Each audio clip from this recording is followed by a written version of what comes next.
I would like to share with you about prayer, specifically prayer for others or intercession. The thing about prayer, at least in my experience, is that it's hard to separate prayer into different kinds. It's all a matter of looking honestly into one's heart, taking what you find and lifting it up to God. I do not consider myself an expert on this topic by any stretch of the imagination, but having worked at being faithful at it for many years, I can share with you a few things I've learned. The first thing about prayer is that you have to actually do it. That sounds funny, but we are people of action. We want to get out and get something done, see results and check it off our list. Prayer doesn't feel immediately productive, and it takes discipline. So it's easy to push it to a back burner.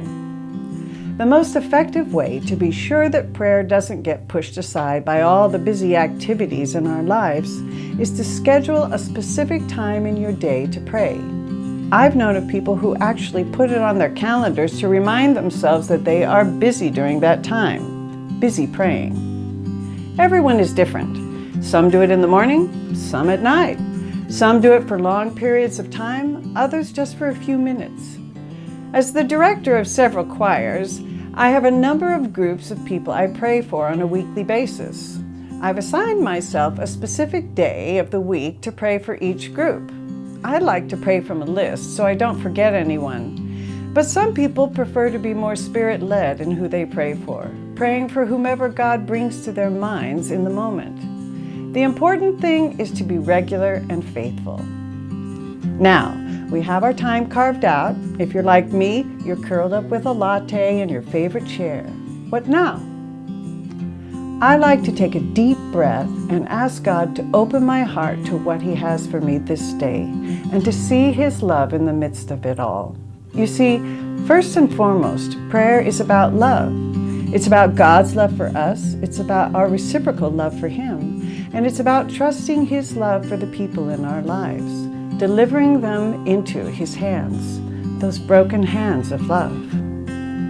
The longer I live, the more firmly convinced I am that nothing can separate me or my loved ones from God's persistent love. As a result, that has changed my prayers for others. Now, when I pray for people, I pray that whatever happens, they will sense God's presence and draw closer to Him through it all. Do we pray for healing and relief from difficult circumstances for the people we know? Absolutely. But when we truly believe in God's love and have a grasp on the wondrous love God has for all of us, it's easier to trust Him during the hard times.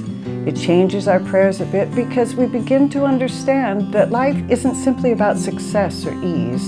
If we want a life that feels meaningful and rewarding, we need to learn to be more like Jesus.